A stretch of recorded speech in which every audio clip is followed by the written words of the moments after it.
ఈరోజు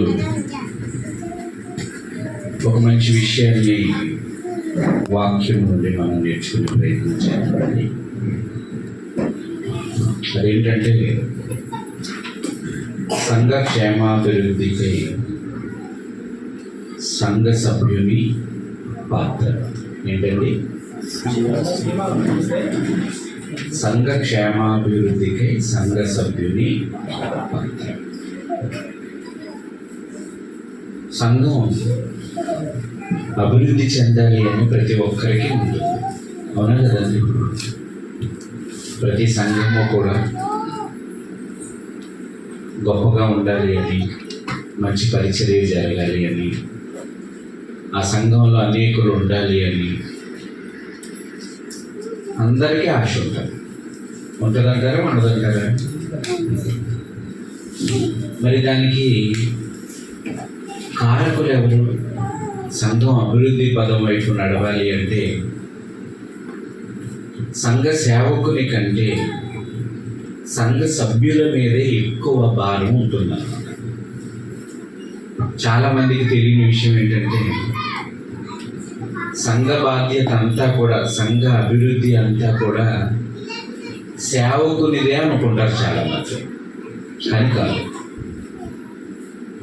సేవకుని ఒక్కరిదే బాధ్యత కాదు, సంఘములో ఉన్న ప్రతి ఒక్కరిది బాధ్యత అన్నమాట. తెలుసండి? మీకు తెలియదు, తెలుసుకోవాలి మనం.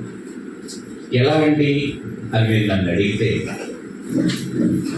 ఒక కుటుంబం అభివృద్ధి పదం వైపు నడవాలి అనుకోండి, కుటుంబ యజమానుడు ఒక్కడు బాగుంటే సరిపోదు, ఆ కుటుంబంలో ఉన్న నలుగురు కూడా బాగుండాలి, అవునా? ఏమంటే అందరూ కలిసి ఉంటేనే, అందరూ ఒక్క మాట మీద ఉంటేనే ఆ కుటుంబం ఏమవుతుంది? అభివృద్ధి చెందుతుంది. ఇంట్లో ఏ ఒక్కరూ బాగుంటే అది అభివృద్ధి పదం వైపు నడవదు. అలాగే సంఘం కూడా అభివృద్ధి చెందాలి అంటే సంఘములో ఉన్న సభ్యులందరూ కూడా దానికి ఏం వహించాలి? బాధ్యత వహించాలన్నమాట. కనుక మనం ఈ విషయాలన్నీ ఆలోచించుకుంటూ ముందుకు వెళదాం. మరి సంఘ అభివృద్ధి కొరకు సంఘ సభ్యులు తీసుకోవలసిన జాగ్రత్తలు కొన్ని ఉంటాయి అన్నమాట. వాటిని కూడా మనం చాలా జాగ్రత్తగా ఏం చేయాలి? పరిశీలన చేయాలి. ఎందుకంటే నేడున్న సంఘాలన్నిటికీ కూడా ఒక ప్రారంభమైన ముఖ్యమైన సంఘం ఉంటుంది. ఏంటా సంఘం?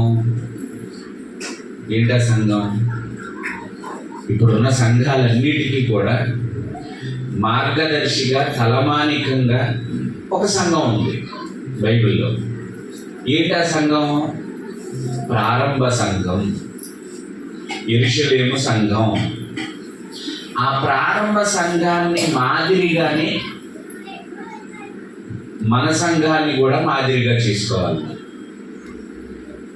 ఇప్పుడు మనం ఆ ప్రారంభ సంఘం దగ్గరికి వెళితేనండి ఒక అద్భుతమైన మాట మనకు కనబడుతుంది అనమాట. అపోస్తలుల కార్యములు 9వ అధ్యాయం.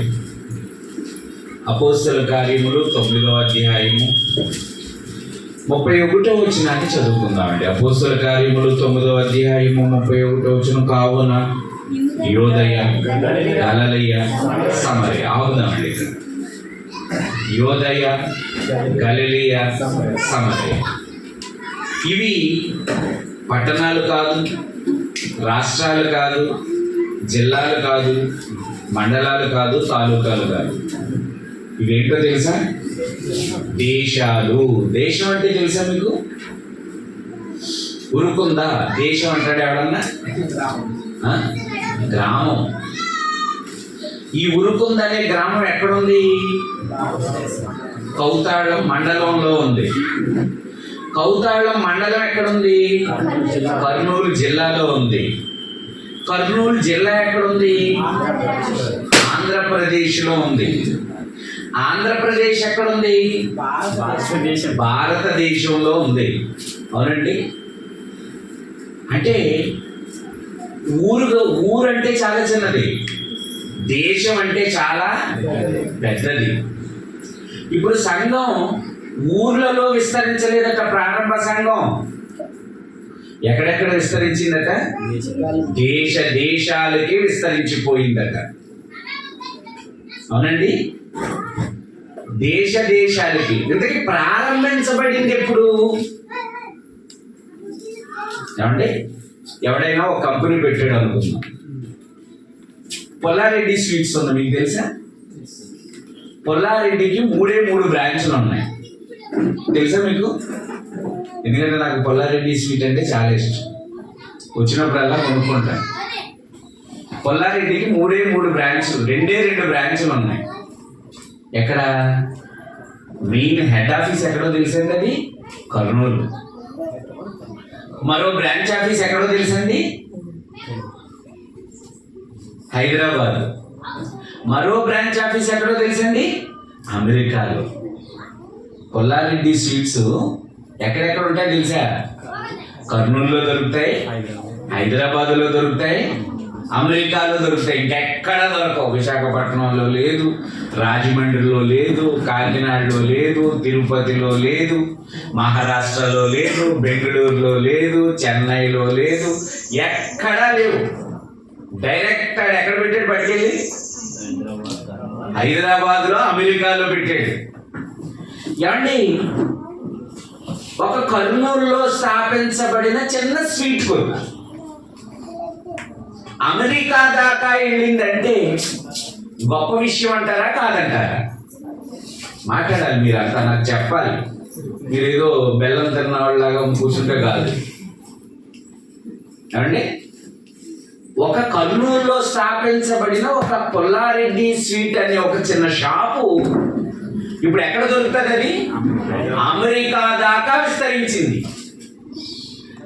అది అలా విస్తరించింది అంటే కర్నూలులో పెట్టిన వెంటనే జరిగిందంటారా? అది కర్నూలులో మొట్టమొదట ఒక షాపు పెట్టుండి ఉంటాడు. ఇప్పుడు నాకు తెలిసి కర్నూలులో ఒక 5-6 షాపులు ఉంటాయి వాళ్ళే, రకరకాల చోట్ల. అలాగే హైదరాబాద్లో కూడా, హైదరాబాద్, సికింద్రాబాద్, ఈ 2 జంట నగరాల్లో కూడా ఒక 20-30 షాపులు ఉంటాయండి. ఇలా బ్రాంచీల కింద విస్తరించాడు ఈయన పొల్లారెడ్డి గారు. అది ఒక పట్టాన్న వెంటనే జరిగిన కార్యక్రమం మాత్రం కాదు. కొన్ని సంవత్సరాల కఠోరమైన కృషి, నాణ్యత కావాలి, రుచి కావాలి, అన్ని విషయాల్లో కూడా చాలా కేర్ తీసుకోవాలి. అందుకే ఆ స్వీట్స్ కి అంత ప్రాధాన్యత ఉందన్నమాట ఎప్పటికీ కూడా. అది విస్తరించింది అంటే దాని వెనకాల చాలా కష్టం ఉంది. కొన్ని సంవత్సరాల అపారమైన కష్టం అన్నమాట.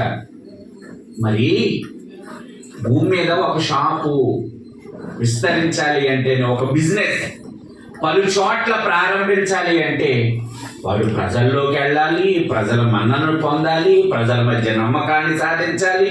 అవునా కదండి? లలితా జ్యువెలరీ అని ఎక్కడో విన్నాం చెన్నైలో. అవి ఇప్పుడు భారతదేశంలో ప్రతి మూల ఉన్నాయన్నమాట. ఇంకా విస్తరిస్తూనే ఉన్నాయి. అంటే అలా విస్తరించాలి అంటే వాడికి చాలా శ్రమ, కఠోరమైన దీక్ష, పట్టుదల, ఇవన్నీ కావాలి వాడికి. అలా విస్తరిస్తున్నాయి అవన్నీ. వాటి వెనకాల చాలా సంవత్సరాల కష్టం. మరి సమరయ, గలిలయ, యోదయ దేశాల్లో విస్తరించింది కదా. ప్రారంభ సంఘం దేశాలు దాటిపోయింది కదా. దేశాలు దాటిపోయిన ఈ సంఘం దేశాలకి వెళ్ళిందని చెబుతుంది ఎప్పుడు? 9వ అధ్యాయంలో కదండి. మనం ఈ మాట చదువుకుంటుంది ఎక్కడ? 9వ అధ్యాయంలో. అసలు సంఘం ప్రారంభించబడింది ఎక్కడ? 2వ అధ్యాయం చివరిలో. మీకు అర్థమైందా? ప్రారంభ సంఘం ప్రారంభించబడింది ఎప్పుడు? అపోస్తలుల కార్యములు 2వ అధ్యాయం పెంతెకొస్తు పండుగ దినమున 2వ అధ్యాయములో ప్రారంభించబడి 9వ అధ్యాయం వచ్చేసరికి ఎక్కడెక్కడికి వెళ్ళిపోయిందండి సంఘం? యోదయ, సమరయ, గలిలయ దేశాలకు వెళ్ళిపోయిందంట. ఎవరు నేను చెప్తుంది ఏదో మీకు చిన్నగా అనిపిస్తుందేమో. అతి కొద్ది కాలములోనే, అతి తక్కువ కాలములోనే విస్తారంగా సంఘం ఏమైపోయింది? విస్తరించిపోయింది. ఇలా విస్తరించింది కదా. ఇలా దేశాలకు వెళ్ళిన ఈ సంఘం అసలు ప్రారంభపు స్ట్రెంత్ ఎంతో తెలుసా? నిన్న పొద్దున్న ఎప్పుడో నేను ఒక వీడియో విన్నాను అనమాట. మంగళగిరిలో 3,50,00,000 పెట్టి ఒక సంఘాన్ని కట్టారనమాట.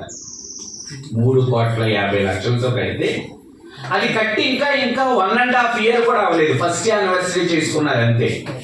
కాలిపోయింది అది మొత్తం. లోపల పెద్ద పెద్ద ఎల్ఈడీలు, పెద్ద పెద్ద సౌండ్ సిస్టమ్, మంచి మంచి వీడియో కెమెరాలు, బాగా కొన్ని కోట్ల రూపాయల ఎక్విప్మెంట్ అనమాట. అదంతా కాలిపోయింది. ఆ మనిషి నేను మాట్లాడుతున్నాడు అనమాట. ఏమన్నా తెలుసా, నేను ఇన్ని బ్రాంచీలుగా విస్తరించడానికి, నేను ఇంత సేవ జరిగించడానికి ప్రారంభంలో ఒక ఆమె 2 పిల్లలు తీసుకుని వచ్చిందట. ఎవరి దగ్గరికి? ఆయన దగ్గరికి వాక్యం వినడానికి. ఒక ఆమె 2 పిల్లలు తీసుకుని వస్తే ఆయనకు ఒక 2 పిల్లలట. ఆయన భార్య, ఆయన 2 పిల్లలు, ఈమె భర్త, వాళ్ళు నలుగురు 8 మంది కూర్చుని ఆరాధన చేసేవారట. ఏ ప్రారంభమైనా అంతే కదా, మీ ప్రారంభమైనా అంతే కదా. కానీ యెరూషలేము సంఘం యొక్క ప్రారంభ స్ట్రెంత్ ఎంతో తెలుసండి. 2వ అధ్యాయము 41 అపోస్తలుల కార్యములు. అపోస్తలుల కార్యములో 2వ అధ్యాయము 21 కాబట్టి అతని వాక్యమును అంగీకరించిన వారు బాప్తిస్మము పొందిరి. ఆ దినమందు ఇంచుమించు 3,000 మంది చేర్చబడి, ఒక్క రోజు ప్రారంభ సంఘములో చేర్చబడిన వారు ఎంతమందో తెలుసండి? 3,000 మంది అండి. ఒకే ఒక వాక్యం. ఆ వాక్యాన్ని విన్నవాళ్ళు వాక్యాన్ని అంగీకరించారంట. విన్నవారు మనసును మార్చుకున్నారట. మనసు మార్చుకోగానే బాప్తిజం పొందారట. 3,000 మంది బాప్తిజం తీసుకున్నారట. అంటే ప్రారంభ సంఘములో ప్రారంభ స్ట్రెంత్ ఎంతమంది? 3,000 మంది. పక్క అధ్యాయానికి వెళ్దాం. ఇప్పుడు 4వ అధ్యాయం 4వ వచనం చదువుకుందాం. 4వ అధ్యాయము 4వ వచనం. వాక్యము వినిన వారిలో అనేకులు నమ్మిరి. వారిలో పురుషుల సంఖ్య ఇంచుమించు ముందెంత? 3. తర్వాత ఎంత? 5. 3 నుంచి ఒక్కసారి ఎంతకి వెళ్ళిపోయింది? 5కి వెళ్ళిపోయింది. 5కి వెళ్ళిపోయిన తర్వాత 6వ అధ్యాయం 1వ వచనం దగ్గరికి రండి. ఇప్పుడు 6వ అధ్యాయం అపోస్తలుల కార్యములు 1వ వచనం. ఆ దినములలో శిష్యుల సంఖ్య, ఇక్కడ సంఖ్య లేదా? నెంబర్ లేదా? ఇంకా నెంబర్ లేదా? మొదట చెప్పారు ఏంటి? 3,000 అని. తర్వాత చెప్పారు 5,000 అని. ఇక 6వ అధ్యాయంకి వచ్చేసరికి నో నెంబర్. డైరెక్ట్ గా ఏం చెప్తున్నారు ఇక్కడ? విస్తారం అంటే అర్థం ఏంటో తెలుసా? లెక్కింప సఖ్యము కాని జనాలు వచ్చేస్తున్నారట. ఇక 9వ అధ్యాయానికి వచ్చేసరికి ఇంకా విచిత్రంగా ఉంది. మనం చదువుకున్నాం ఇందాక. దేశాలు దాటిపోయిందట. సంఘం ఏమైపోతుందట? అభివృద్ధి చెందిపోతుందట. యెరూషలేములో ప్రారంభించబడిన సంఘం దేశాలకు వెళ్ళిపోయింది. ఒక మాటలో చెప్పాలంటే ఖండాలు దాటి వెళ్ళిపోయింది. రే వచ్చి కూర్చున్న తర్వాత మాట్లాడకూడదు, మళ్ళీ బయటకు పోకూడదు. అర్థమైందా? మాట్లాడకూడదు, బయటకు వెళ్ళకూడదు. మీరు వెళ్ళారని నేను ప్రార్థన చేశాక అప్పుడు వాళ్ళందరూ మిమ్మల్ని చదువుకోలేదు. ఏమంటే దేశాలు ఖండాలు దాటిపోయిందన్నమాట. ఏ సంఘం? ప్రారంభ సంఘం. ఏమండి మీకు తెలుసో లేదో, లేటెస్ట్ గా ఒక 10-15 సంవత్సరాల కిందట ఒక సంఘం పుట్టిందండి హైదరాబాద్లో. ఈ రోజట ఒక ఆదివారం వచ్చి 1,25,000 మంది ఆరాధిస్తారట. ఒక్క ఆదివారం ఆరాధన 4 ఆరాధనలకు 1,25,000 మంది ఆరాధిస్తారంట. ప్రపంచములోనే అతిపెద్ద సంఘం అట ఆయన్ని. ఏమండి, ఏట్రా ఎంత ఎలాగ విస్తరించిందిరా ఈ సంఘం అని కొంచెం ఆలోచించడం ప్రారంభించారు. దేని గురించి? ఇలా మీకులాగా నాకు తెలిసిన వాళ్ళు కొంచెం అక్కడక్కడ హైదరాబాద్లో ఉంటే, ఆ సంఘ సభ్యులు ఉంటే, ఏమంటే ఏంటి రహస్యం ఏంటి, ఎంత ఎలాగా విస్తరించాడు బ్రదరు, ఏంటి దీని పూర్వపరాలు ఏంటి అని కొంచెం నేను కనుక్కుంటేనండి కొన్ని విషయాలు బయటపడ్డాయి. ఏంటా విషయాలు అంటేనట్టండి, మొదట ఆ సంఘములో సభ్యత్వం కావాలి అంటే 10,000 రూపాయలు మీరు కట్టాలటండి. ఎంత కట్టాలట? 10,000 రూపాయలు మీరేం కట్టాలి?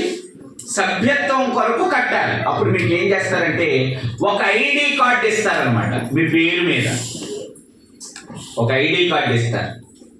ప్రతి వారం మీరు చర్చి లోపలికి వచ్చేటప్పుడు దాన్ని ఏం చేయాలా? పంచ్ చేయాలి, గీకాలి. అంటే మీరు వచ్చినట్టు.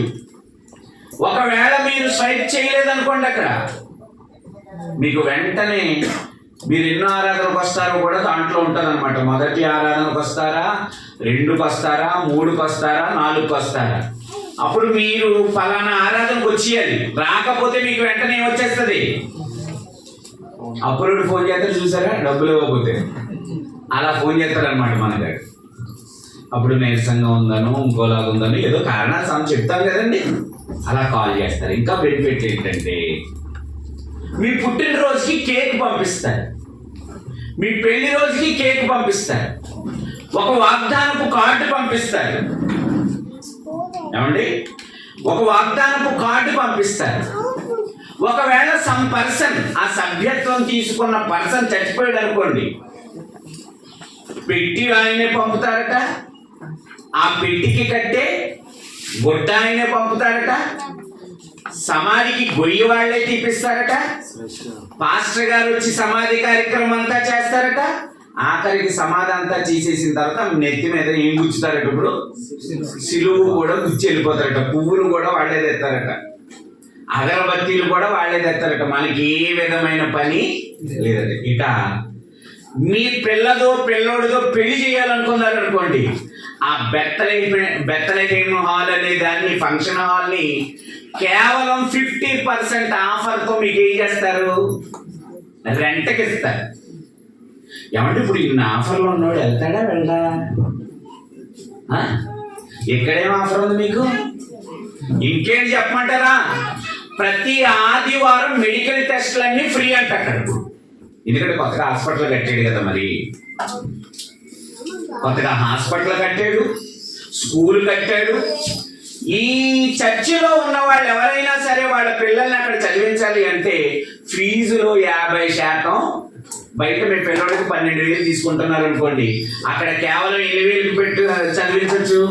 6,000కు మాత్రమే మీకు బిడ్డలు చదువు అయిపోతారు అనమాట. అప్పుడు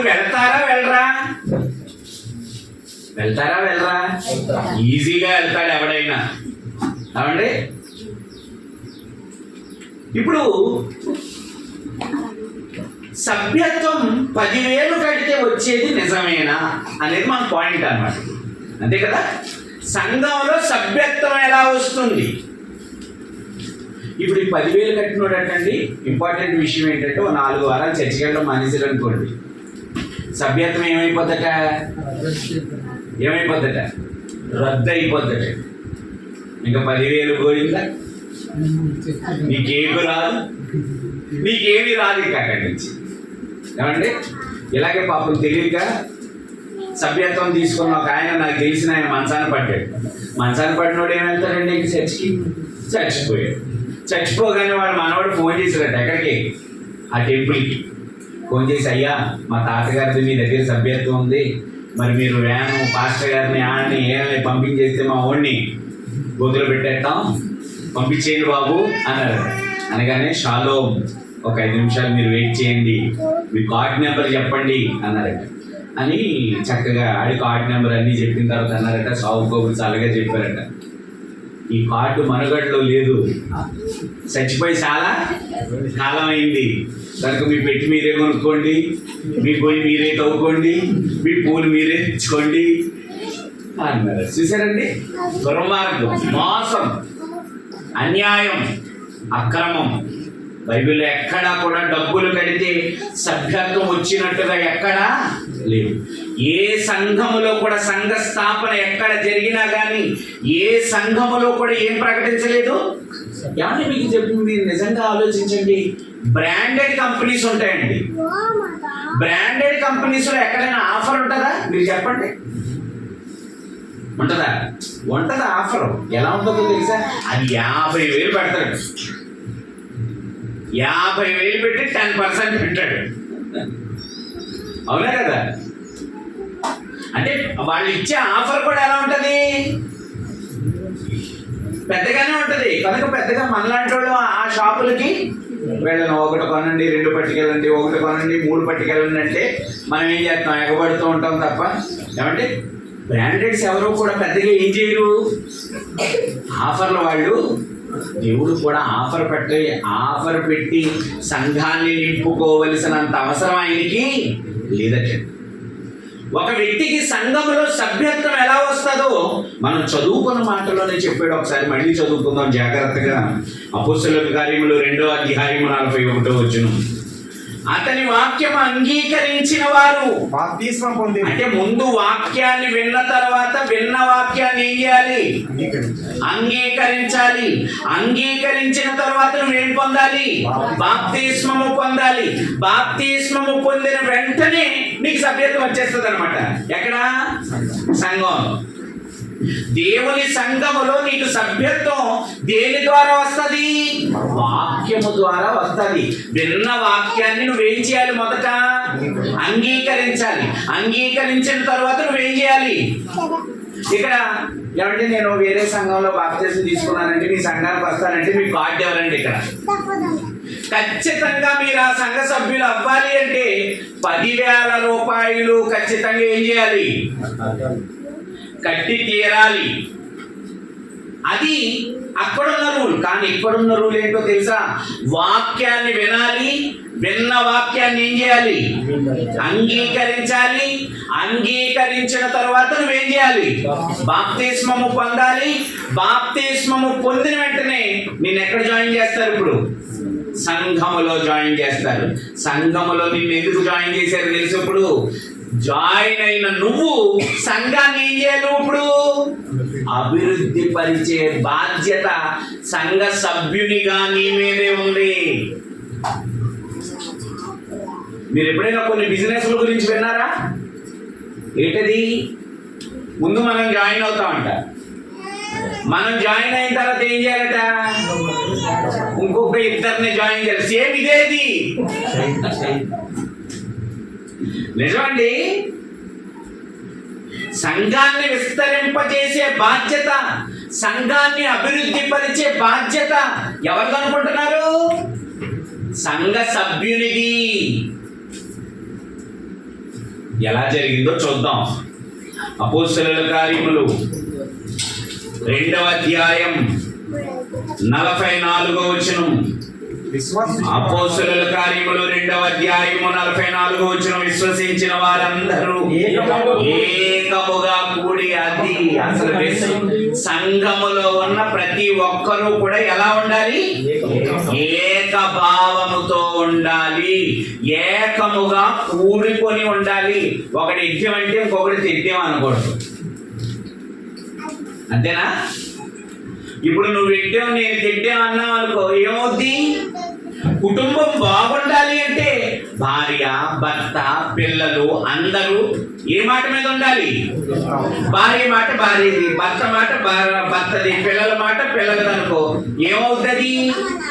సంఘ కాపరి మాట ఒకటి, వైస్ ప్రిన్సిపల్ గారి మాట ఒకటి, ఏమంటే కోఆర్డినేటర్ గారి మాట ఒకటి, సభ్యుల మాట ఒకటి, ఇలా ఎవడి మాట వాడిదనుకోండి ఏమైపోతుంది? సంఘం అభివృద్ధి చెందదు. అంటే సంఘములో ఉన్న వాళ్ళందరూ కూడా ఎలా ఉన్నారట? విశ్వసించిన వారందరూ ఏకముగా కూడి. 32వ వచనం దగ్గరికి వెళ్దాం చూడండి. ఇప్పుడు 32వ వచనం దగ్గరికి వెళ్దాం. విశ్వసించిన వారందరూ ఏక హృదయమును ఏకాత్మయు గలవారై 4వ అధ్యాయం 32వ వచనం.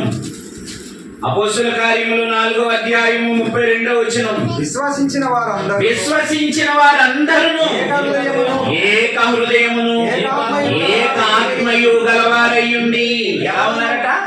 ఏక హృదయం ఏకాత్మ. అంటే ఒక్కటే మాట, అందరూ ఒక మాట మీదే ఉంటున్నారట. ఏమండి 3,000 మంది గురించి మాట్లాడుతున్నాడు ఆ రోజు కదా. అక్కడ విశ్వసించిన వారందరూ ఏకముగా అన్నాడు. చూసారా? ఎంతమంది కోసం? ఆ రోజు 2వ అధ్యాయం 41వ వచనంలో 3,000 మంది కదండి చేర్చబడ్డారు. 3,000 మంది ఎలా ఉన్నారట? ఒకే మాట మీద ఉన్నారట. మీరు ఎంతమంది ఉన్నారు? 300 మంది ఉంటారా? 30 మంది ఉంటారా? 3,000 మంది ఒక మాట మీద ఉన్నారంట. 30 మంది మనం ఒక మాట మీద ఉంటాం. ఇక్కడేమో బొర్ర ఊపినట్టు ఊపుతాం, బయటికి వెళ్ళిన తర్వాత ఎన్ని తాటాకులు తగిలిస్తాము. క్రైస్తవులు చాలా తప్పు చేస్తున్నారండి. ఒక పాత్రలోనిదే నీకు ఎందుకు పెట్టాడో తెలుసా? ఒక రొట్టెనే మిమ్మల్ని అందరినీ, మీ రొట్టెలు మిమ్మల్ని తెచ్చుకోమన్నావా? మీ ద్రాక్షారసం మిమ్మల్ని తెచ్చుకోమన్నాడా? ఒక పాత్రలోనిది ఆయన ఒక పాత్ర ఎత్తుకొని, ఆయన ఒక రొట్టెని ఎత్తుకొని అని ఉంటుందా? ఏమండి మీరందరూ మీ ఇంట్లో భార్యకు ఒక కొండ, భర్తకు ఒక కొండ, పిల్లలకు ఒక కొండ ఉంటుందా? ఒరే నీ అన్నం కొండ తెచ్చుకోరా అంటారా ఎవరన్నా? ఆ ఇంట్లో ఉన్న వాళ్ళందరికీ ఒకటే బిందె నీళ్ళకి, ఆ ఇంట్లో ఉన్న వాళ్ళందరికీ ఒకటే కొండ అన్నం తినడానికి. ఎందుకు? మేమందరం ఒక్కటి. ఇప్పుడు మన దగ్గర ఉన్నది కూడా ఏంటి? ప్రతి ఆదివారం ఒక పాత్ర. అంటే మనం అందరం కూడా ఏంటి?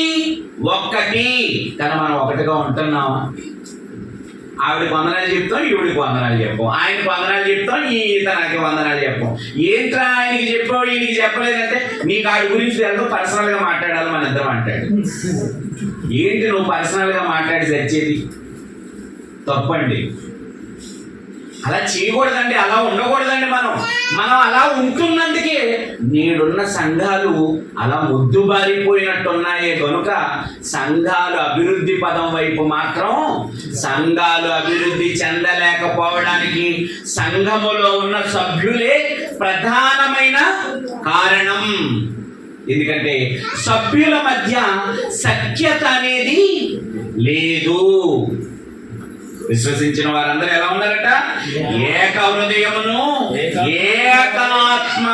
ఏక హృదయం ఏకాత్మ మనకుందా? మనం ఏక హృదయముతో ఉంటున్నామా? ఏకాత్మతో ఉంటున్నామా? మీరు ఆలోచించండి. ప్రారంభ సంఘములో ఉన్న మనుషులను చూసట ఏమైపోయిందో తెలుసండి? చూస్తారా? 2వ అధ్యాయం అపోస్తలుల కార్యములు చూడండి ఒకసారి. అపోస్తలుల కార్యములు 2వ అధ్యాయం ఆ చివరి వచనాన్ని చదవండి ఒకసారి.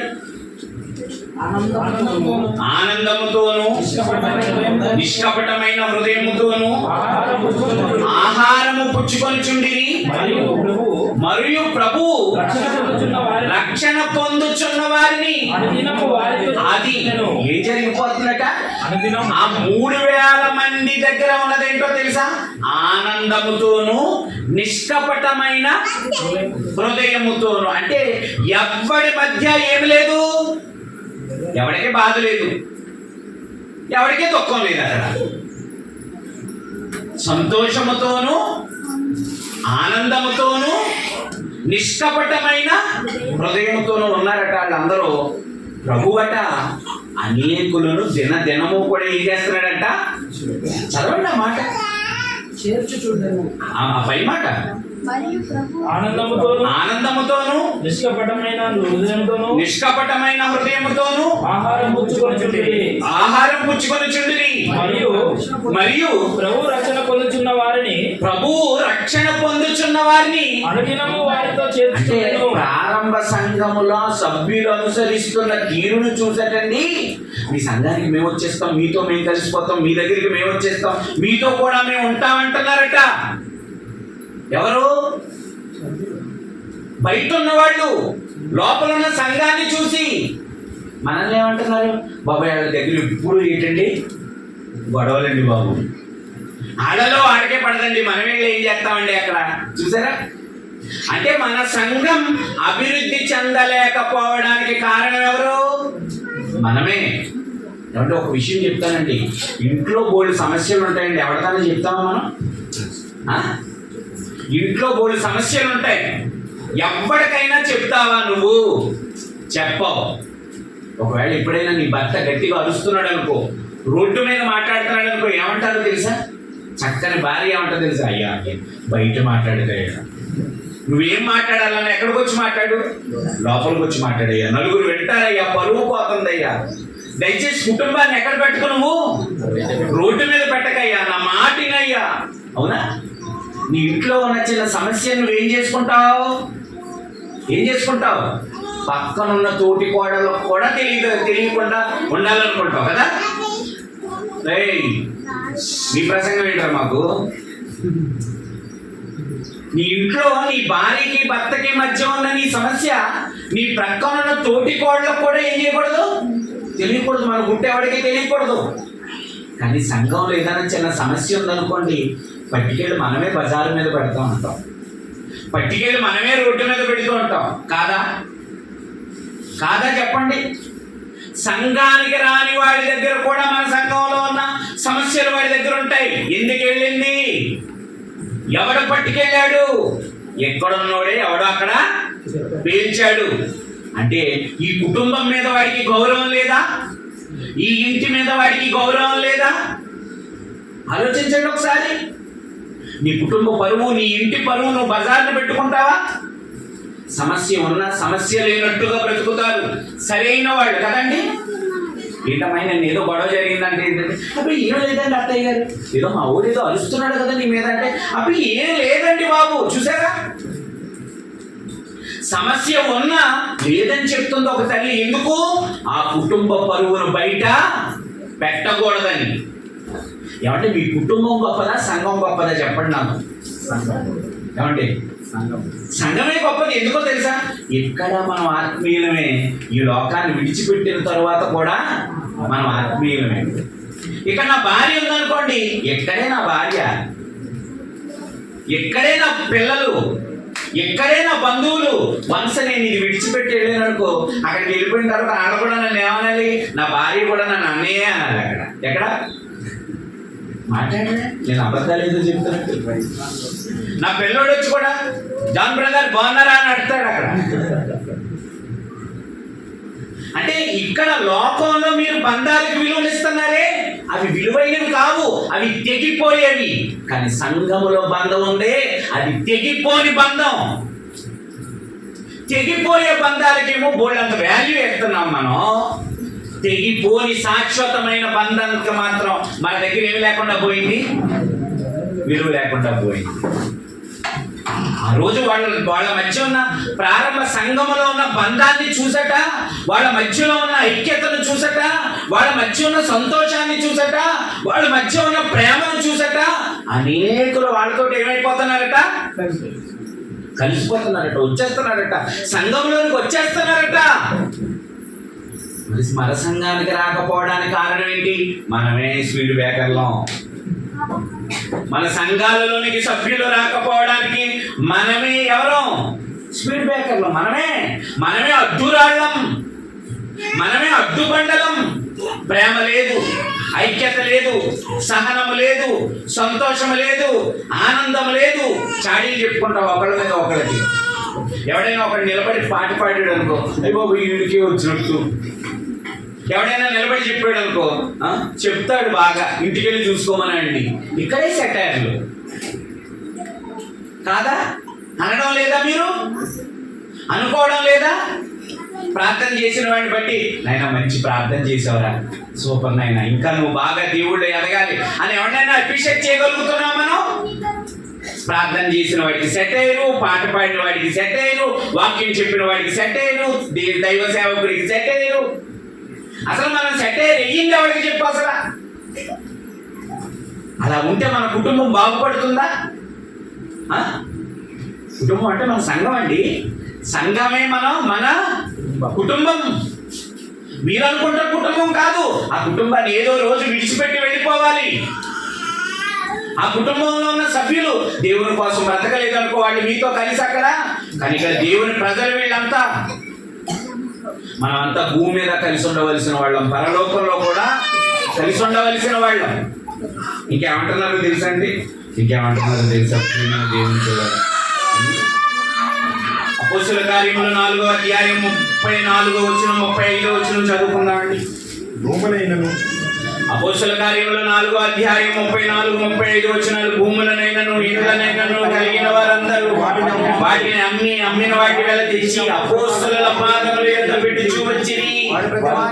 వారు ప్రతి వానికి వాని అక్కర కొలది పెట్టిరి, పంచిపెట్టిరి గనుక వానిలో ఎవరికి కూడా దాతృత్వం, కలిసి ఉండడమే కాదు, ఆనందమే కాదు, సంతోషమే కాదు, సమాధానమే కాదు, ఏక మనసే కాదు, ఏక హృదయమే కాదు. ఎవరికైనా బాధ ఉందనుకుంటే వెంటనే బాధ కలిగిన వాడిని ఏం చేస్తున్నారట? వాదార్పు, ఆదరణ, ప్రేమించటం. మనం ఏం చేస్తాం? ఎవడన్నా బాధలో ఉన్నాడు అనుకో, ఆయన ఎత్తి మీద ఇంకొక రాయేస్తాం కదండి. విన్నాడు ఏంటి చెప్పినప్పుడు అంటాం. బాధలో ఉన్నప్పుడు ఎప్పుడు ఎవరిని కించపరచకూడదు. బాధలో ఉన్నవాడికి ఏం చేయాలి? నువ్వు సహాయం. ప్రారంభ సంఘము దగ్గర ఉన్నది ఏంటో తెలుసా? మరొక కోణం. సహాయం చేసే గుణం ఉందంటండి వాళ్ళకి, పంచిపెట్టే గుణం ఉందంటండి వాళ్ళకి, ఆదరించే గుణం ఉందంటండి వాళ్ళకి, హక్కును చేర్చుకునే గుణం ఉందంటండి వాళ్ళకి. మనకి గుణం ఉంది. ఇద్దరు సోదరి మనులు కలిసి ఉన్నారంటే పక్కన ఉన్న ఆవిడికి కనుగుట్టేస్తుంది అనమాట. అవునా? ఇద్దరు సహోదరులు ప్రేమగా మాట్లాడుకుంటున్నారంటే మూడో వాడికి కనుగుట్టేస్తుంది అనమాట. వీళ్ళ మధ్య ఎప్పుడు పొల్లేసియాలా, ఇప్పుడు మంటెట్టియాలి.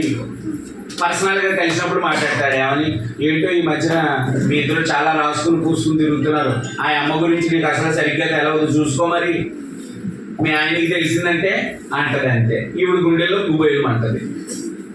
ఇప్పుడు మళ్ళీ పర్సనల్ మీటింగ్ అనమాట. ఇప్పుడు ఏంటి నువ్వేదో అన్నావు, ఏంటి అక్క పరిస్థితి ఏంటి, నాకు అర్థం కాలేదు, ఏం మంచిది కాదంటావా, నేను వెళ్ళకూడదా, నేను మాట్లాడకూడదా, నీకు ఇప్పుడు అర్థం కాలేదు, నీకు అర్థం అవుతుంది, ఇప్పుడు నేను చెప్పినా నీకు అర్థం అవుతుంది అని అన్ని ఎన్ని ఎటకారాలు మన దగ్గర.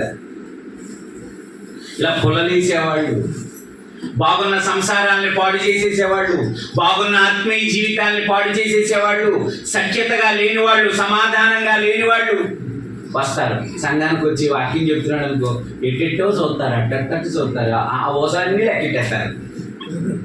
ఆ రేట్లకి ఎన్ని బోల్ట్ వేసారో కూడా లెక్క పెట్టేస్తారు. ఏంటి కర్మ అంటే ఎక్కట్లేదు, నచ్చట్లేదు, మన బుర్ర ఎక్కడెక్కడో చెబుతుంది వాక్యం కదా, నువ్వు వినాలి కదా, నువ్వు మనసు పెట్టాలి కదా, నువ్వు పరలోకం వెళ్ళాలి కదా. అర్థమవుతుందా మీకు? దేవుడు చెప్పాడంటే ఒక మంచి మాట.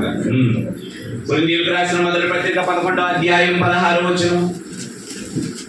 కొరింథీయులకు రాసిన మొదటి పత్రిక 11వ అధ్యాయం 16వ వచనం. ప్రియమైన దేవుని పిల్లల, ఎవడైనాను ఆది సంఘంలో కూడా ఉండకూడదట. కలహప్రియుడిగా కనబడిన ఎడల మాలోనైనను దేవుని సంఘములోనైనను ఇంటి ఆచారము లేదని వాడు తెలుసుకోవాలి. అసలు సంఘములో గొడవలు పెట్టే వాళ్ళు ఉండడానికి వీలు లేదు. కలహప్రియుడికి స్థానము లేదు సంఘములో. ఇద్దరు సహోదరుల మధ్య కానీ, ఇద్దరు సోదరీమణుల మధ్య కానీ, సంఘానికి సేవకునికి మధ్య కానీ ఎవ్వడు కూడా ఏం చేయకూడదు? గొడవలు పెట్టకూడదు. ఎందుకంటే మనం ఒక శిరస్సు కింద ఉన్నాం. శిరస్సు యేసుక్రీస్తు ప్రభువారు అయితే దాని కింద మన అందరం కూడా ఎవరు? అవయవాలు. ఏమంటే అవయవాలకి ఏమైనా గొడవ ఉంటుందా? గొడవ ఉంటుందా? చెప్పండి. మీరందరూ అవయవాలైతే, ఈ అవయవాలకి శిరస్సు యేసుక్రీస్తు అయితే, ఆ యేసుక్రీస్తు శిరస్సు కింద ఉన్న అవయవాలుగా పిలువబడుతున్న మీకు గొడవలు ఉంటాయా? ఇదేంటి కాదు, గొడవలు ఉంటాయా? ఇంకోటి ఉందా?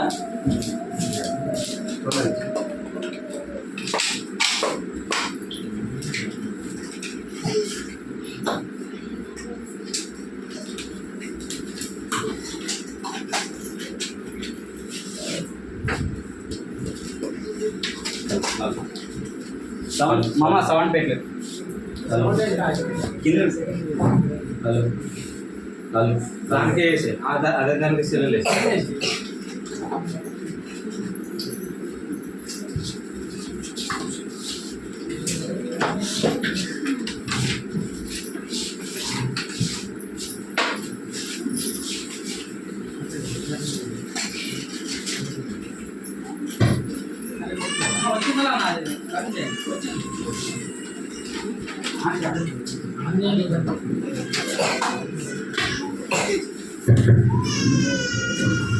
అంటే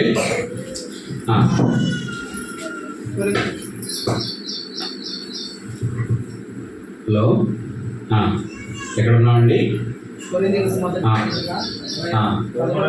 ఎవడైనను కలహప్రియుడిగా కనబడిన ఎడల మాలోనైనను దేవుని సంఘములోనైనను ఇట్టి ఆచారం లేదని కలహప్రియుడు ఉండకూడదు.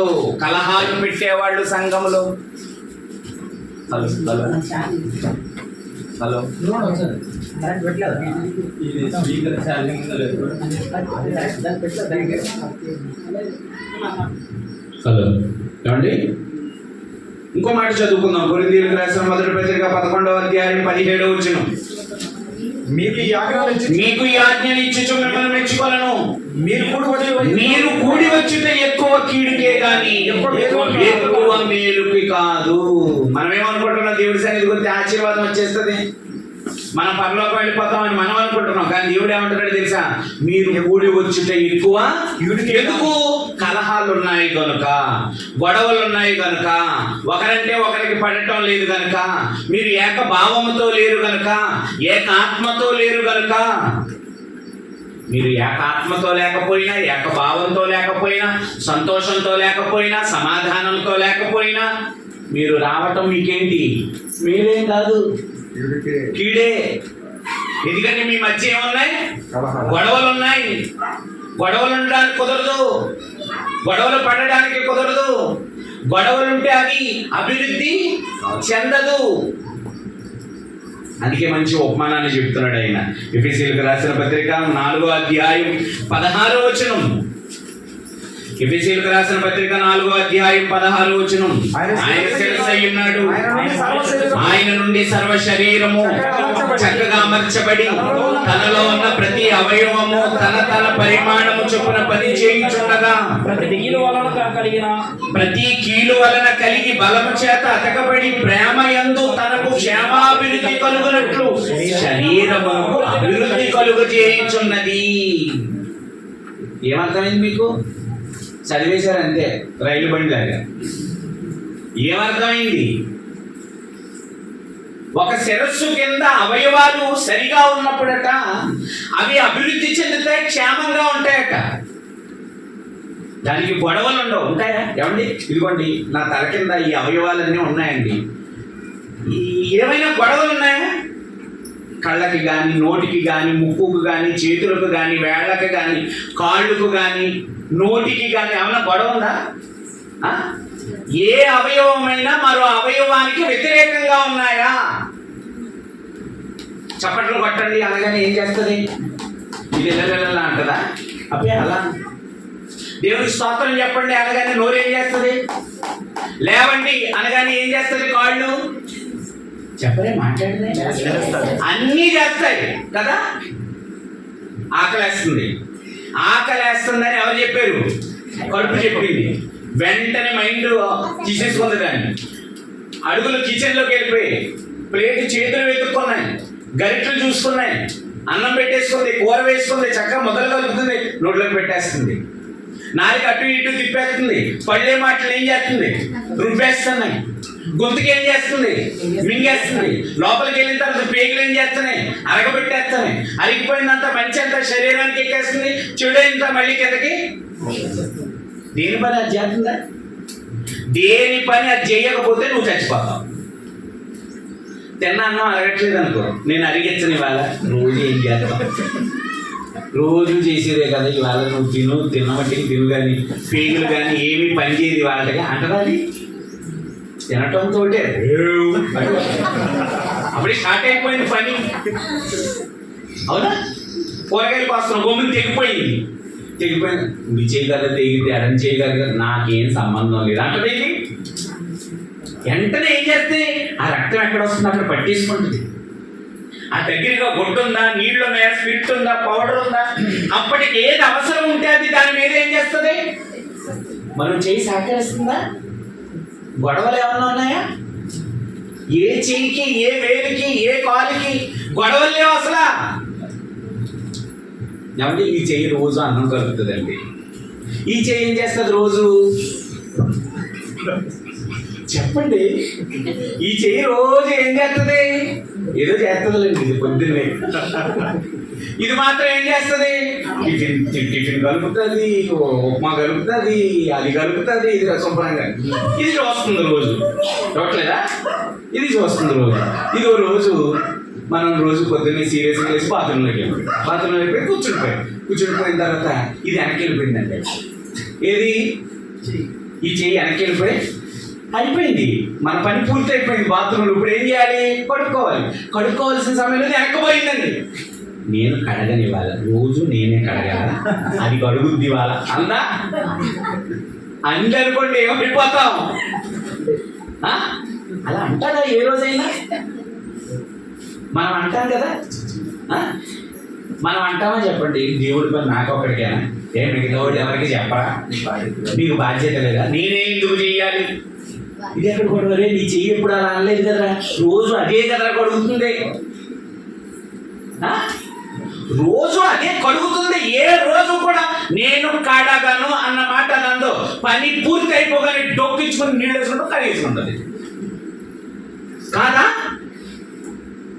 రోజు చూసి నువ్వు ఎక్కడికి తీసుకెళ్తున్నా, నువ్వు కారు నడుపుతున్నా, బండి నడుపుతున్నా, సైకిల్కి వెళ్తున్నా, పొలానికి వెళ్తున్నా, ఈ చూసి కళ్ళు కాయలు కాసే ఈ రోజు కళ్ళుకి రెస్ట్. నేను అసలు తెరవనన్నా అంటదా?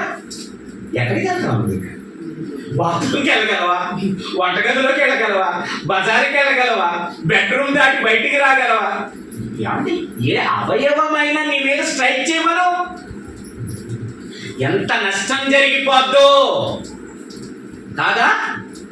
కళ్ళు అనమనండి ఒక్కరోజు, రోజు చూస్తానేమనండి. ఈ వాటికి నేను కళ్ళు తెరవను అని కూర్చున్నాయి అనుకోండి, కళ్ళు స్ట్రైక్ చేసి అనుకోండి, ఏమైపోతామండి ఆ రోజంతా? చెయ్యిలు స్ట్రైక్ చేసి అనుకోండి, ఏమైపోతామండి ఆ రోజంతా? బయటికి వెళ్ళాలి, బ్యాంకుకి వెళ్ళాలి, కాళ్ళు రెండు బిగ్సు కూర్చున్నాయి అనమాట. మేము ఇవాళ కదలం. రోజు కాళ్ళు నడుస్తాయి, చేతులతో నడుచుకుని వెళ్ళి అంటారా? ఏ అవయవమైనా పని చెయ్యని రోజు ఒకటి ఉంటుంది అవయవానికి. ఎప్పుడో తెలుసా? ఆ శిరస్సులోంచి ఆ వైర్ ఏమైపోద్ది, ఆ నరం. ఏమండి మీ సర్వ శరీరానికి కూడా నరాలన్నీ కూడా ఎక్కడ ఉంటాయి అనుకుంటున్నారు?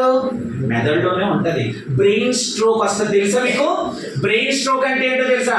ఒక్కొక్కసారి చేతులు పడిపోతాయి, ఒక్కొక్కసారి మాట పడిపోతుంది, ఒక్కోసారి కాలు. అంటే కాలు పడిపోయిందంటే అర్థం ఏంటి? పని చేయటం లేదని. ఇంకా కాలు అడుగు తీసి అడుగు వేయలేం, కర్ర సహాయం కావాలి. ఏ అంటే ఈ కాలుకున్న నరం ఎక్కడుంది? మెదడులో ఉంది. ఆ మెదడులో ఉన్న నరం ఏమైపోయింది? ఇప్పుడు నువ్వు సంఘంలో పని చేయలేకపోతున్నావు అంటే అర్థం ఏంటో తెలుసా? ఆరాధనకి రాలేకపోతున్నావు అంటే అర్థం ఏంటో తెలుసా? దేవుని కార్యక్రమంలో పాల్గొలేకపోతున్నావు అంటే అర్థం ఏంటో తెలుసా? దేవుని పనిలో కష్టపడలేకపోతున్నావు అంటే అర్థం ఏంటో తెలుసా? దేవుని సేవకు సహాయం చేయలేకపోతున్నావు అంటే అర్థం ఏంటో తెలుసా? ప్రార్థన చేసుకోలేకపోతున్నావు అంటే అర్థం ఏంటో తెలుసా? వాక్యం వెళ్ళలేకపోతున్నావు అంటే అర్థం ఏంటో తెలుసా? నీ అవయవం సరిగ్గా పని చేయటం లేదంటే అర్థం ఏంటో తెలుసా? నువ్వెక్కడో శిరస్సు అనే నర్వస్ సిస్టమ్ లో నీ నరం ఏమైపోయింది? తెగిపోయింది. అందుకే నువ్వు అంటావు, ఏం ఆరాధన అండి, ఏం సంఘం అండి, ఏం పని అండి, నేను ఇంకేం చేయలేనండి అంటే నువ్వు దాని అర్థం ఏమంటే నాకు అలా అన్నవాడు వెంటనే ఏమన్నా అర్థమైపోతాడు తెలుసా? ఒరే బాబు వీడు ఎక్కడో మెదడులో నుంచి ఏమైపోయాడు, కట్ అయిపోయాడు అనమాట. కట్ అయిపోతేనే పని చేయదు. ఇది కట్ అయిపోయిన తర్వాత కడగదు. ఇంకా ఇది ఎందుకు కడుగుతుంది అంటే బాగుంటే మాత్రం నువ్వు చెప్పక్కర్లేదు దానికి. అవునా? మూతి బాగుంది అనుకో, నువ్వు అడగగానే ఏం చేస్తుంది? సమాధానం చెప్పుద్ది. ఇప్పుడు ఎలా తిరిగిపోయిన తర్వాత ఇంకేం చెప్పుద్ది? అది లోపం. నీకు కూడా అలాగే నరాలు కట్ అయిపోయి ఉంటాయి శిరస్సులోంచి. నువ్వు అలా ఒప్పుకునే రకాలు ఏంటి? నువ్వు ఎంత అపరమేదావు అంటే అబ్బాయి అలా కదండి, నేను ఇంటికాడ లైవ్ చూపెడతానండి అంటాడు. ఒక దళితుడు ఇంటికాడ లైవ్ చూడటం పెట్టిరా. నీకు సంఘం ఉంది కదా, నీకు సహవాసం ఉంది కదా. అపోస్తలుల బోధ యందును సహవాసమందును రొట్టె విరుచుట యందును ప్రార్థన చేయటి యందును ఏం చేయాలి? ఈ మధ్య కొత్త ఫ్యాషన్ ఏంటో తెలుసండి, వాళ్ళకి సంఘం మీద ఏమైనా భేదం వచ్చింది అనుకోండి, రొట్టె వాళ్ళే తయారు చేసేసుకుంటారట, రసం వాళ్ళే తయారు చేసుకుంటారట, ఇంటికాడ కూర్చొని ఏం పెట్టేసుకుంటారట. లైబ్రరీ అది సంఘం అంటారా? అది ఎవరికి? సంఘము లేని వాడికి ఎక్కడో 7 సముద్రాల అవతలు ఉంటాడు కదా, వాడికి. మనం ఆ లైవ్ చూడాలి. మన స్థానిక సంఘంలో స్థానికంగా మనకేముంది? ఆరాధన ఉంది. చాలా మందికి ఇక్కడ సంఘం ఉంటూ ఇంకో చోటకు పోతాడంట. ఎక్కడికో పోతాడంటే అడిగి నచ్చిన చోటకి. మీకు ఒక మాట చెప్తాను, డిమార్ట్ ఉంటుంది తెలుసా మీకు? చెప్పలే? తెలుసు. డిమార్ట్లు ప్రతి చోట ఉంటాయి, ప్రతి పట్టణాల్లోనూ ఉంటాయి. పరమేశ్ గారికి ఉద్యోగం వచ్చింది దేంట్లో? డిమార్ట్లో. నాకు ఉద్యోగం వచ్చింది డిమార్ట్లో. ఈయనకి ఉద్యోగం వచ్చింది డిమార్ట్లో. ఎక్కడ వచ్చేయాలి ఉద్యోగాలు? ఈయనకేమో ఆదోన్లో వచ్చింది, ఈయనకేమో కర్నూలులో వచ్చింది, నాకేమో ఎన్నికనూరులో వచ్చింది. ఇప్పుడు మీకు ఎక్కడ వచ్చిందన్న? కర్నూలులో వచ్చింది కదా. ఈయన కర్నూలులో వచ్చింది కదా. ఈయనకి కర్నూలులో ఉన్న ఆ ఏజెంట్ తోటి, ఆ మేనేజర్ తోటి గొడవ వచ్చింది అనమాట. ఎవరికి? కర్నూలులో ఉన్న మేనేజర్ తోటి, డిమార్ట్ మేనేజర్ తోటి గొడవ వచ్చింది. ఇప్పుడు తెల్లారిపోతే క్యారేజ్ పెట్టుకుని ఎన్నికనూరు వెళ్ళొచ్చా? చెప్పరా? వెళ్ళకూడదు. నిన్ను ఎక్కడ వెతికాడు దేవుడు? ఈ సంఘం. ఇది సంఘమా కాదా? ఎఫెసులో ఉన్న సంఘం, గలతీలో ఉన్న సంఘం, ఫిలిప్పులో ఉన్న సంఘం, కొరింథీలో ఉన్న సంఘం. కొరింథీలో ఉన్న సంఘమునకు ఎలాగూ రాయుము. కొరింథీలో ఉన్న సంఘం ఎక్కడికి వెళ్ళకూడదు? ఇప్పుడు ఎఫెసులోకి వెళ్ళకూడదు. ఎందుకు వెళ్ళకూడదు అంటే తిమోతితో చెప్తాడు, ప్రతి సంఘములోనూ ఎవరిని నియమించాలి? నువ్వు పెద్దలు నియమించాలంటే ఏ సంఘానికి సభ్యులు ఆడలే, ఏ సంఘానికి పెద్దలు. ఈ ఉరుకొందలో ఉన్న సంఘ పెద్దలు కౌతాళంలో బిల్డప్ ఇవ్వకూడదు, తోలు వచ్చేస్తాడు. కౌతాళంలో సంఘ పెద్దలు కౌతాళంలోనే, ఉరుకొందలో ఉన్న సంఘ పెద్దలు ఉరుకొందలోనే, ఉరుకొందలో ఉన్న సంఘ సభ్యులు ఉరుకొందకే వెళ్ళాలి. ఎక్కడో మాకు నచ్చిందండి మేము ఇది వదిలేసి వెళ్ళిపోతా అంటే నీ పోస్టింగ్ బూస్టింగ్ అయిపోద్ది దేవుడి దగ్గర. అక్కడ ఇక్కడ కాదు. దిక్కుమాలిన ఈ లోకంలో ఉన్న ఈ షాపులకే ఉంది కదా రూలు, దేవుడికి లేదా? చెప్పండి.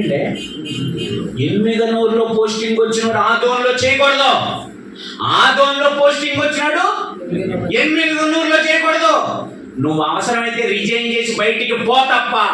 ఇంకో రూల్ ఏంటో తెలుసండి, నువ్వు నిష్కారణంగా కనుక రిజైన్ చేసి వెళ్ళిపోతేనట, నీ రిజ్యూమ్ బాగోకపోతే ఇంకెక్కడా కూడా నిన్ను చేర్చుకుని చావాలట. తెలుసా?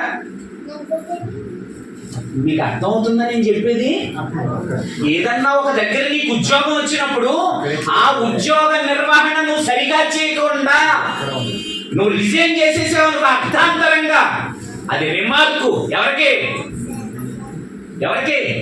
నీకే. వాడు ఇచ్చేటప్పుడు నీకు ఏంటది, నీకు అది ఇవ్వాలి కదా. నువ్వు వెళ్ళిపోతున్నప్పుడు, నువ్వు రిజైన్ చేసి వెళ్ళిపోతున్నప్పుడు నీకు లెటర్ ఇవ్వాలాడు. ఆ లెటర్ ఇస్తున్నప్పుడు మాకేం సంబంధం లేదు, ఈడు మేము పెట్టిన నియమ నిబంధనలకు సరిగా ఆక్రమించారు, పని చెయ్యని కారణంగా వీడంతటా వీడే ఏమైపోతున్నాడు? యాజమాన్యంతో మాకేం సంబంధం లేదని కింద రాసేస్తారు అక్కడ. ఇప్పుడు ఈ కంపెనీలోకి వెళ్ళి జాన్ప్రసాద్ నేను ఎంత పెద్ద లెటర్ ఇచ్చిపోయి అయ్యా మాకు ఉద్యోగం అనగానే కింద ముక్క చదువుతాడనమాట మా వాడు. ఏనా కంపెనీలో ఎందుకు మానేసావంటే నాకు నచ్చలేదు. నీకు నచ్చలేదా? నువ్వు తొండరేసాలు వేసావా అని అడుగుతారు. అవునండి మరి అంటే నేను కూడా నమ్మను. ఇవ్వనండి ఆయన, చూద్దాం మా స్టాఫ్ మీకు ఏం చేస్తారో ఫోన్ చేస్తారని చెప్పి ఫోన్ రాదు. ఎందుకు? ఇంకా లోకంలో ఉన్నోళ్ళే అక్కడ పని చేసేవాడు ఇక్కడ పని చేయకూడదు, ఇక్కడ పని చేసేవాడు అక్కడ పని చేయకూడదు. సరిగా పని చేయనోడికి ఎక్కడా ఏం దొరకదు. క్రైస్తవ్యంలో రూల్ ఉందా? ఇక్కడ నచ్చకపోతే అక్కడికి పోతాం, అక్కడ నచ్చకపోతే ఇంకో చోటకి పోతాం, ఇక్కడ నచ్చకపోతే బెంగళూరు దాకా కూడా పోతాం. అంత ఇంకో మనకి నిన్ను ఎక్కడ వెతికాడో, ఎక్కడ రక్షించాడో, ఎక్కడ బాప్తిస్మం ఇచ్చాడో, ఎక్కడ నిన్ను అంటుకట్టాడో, నువ్వు చచ్చేదాకా ఏం చేయాలి? నువ్వు వెళ్ళాల్సి వస్తే ఎలా వెళ్ళాలో తెలుసా? ఈ సంఘం నుండి సేవకుడిగా మారి వెళ్ళాలి. ఈ సంఘాన్ని విడిచిపెట్టాలంటే నువ్వు ఎలా వెళ్ళాలో తెలుసా? ఎలా వెళ్ళాలి? మాట్లాడతలేదు, నచ్చట్లేదా? నేను వాక్యమే చెప్తున్నాను. మీరు నచ్చకపోతే, మీకు నచ్చినా నచ్చకపోయినా నాకు అవన్నీ ఏం సంబంధాలు ఉండవు. నా వాక్యం అంతా face to face, dare and dashing అంతే. ఎవరికో కౌంటర్లు నచ్చుతాయి మీకు, నేను మీకే వేస్తాను, మిమ్మల్ని సరి చేస్తాను. ఏమండి, ఎవరికో యూట్యూబ్లో 4 సెటైర్లు వేస్తే దేనికి చెప్పండి? మనం బాగుండాలండి, మనం మారాలండి, ఆధ్యాత్మికంగా మనం బలపడాలండి. మనం బాగులేనప్పుడు రాధా మనోహర్ దాస్కి 4 కౌంటర్లు వేసి ఏం సుఖం చెప్పు? ఆడు మారడో సావడో.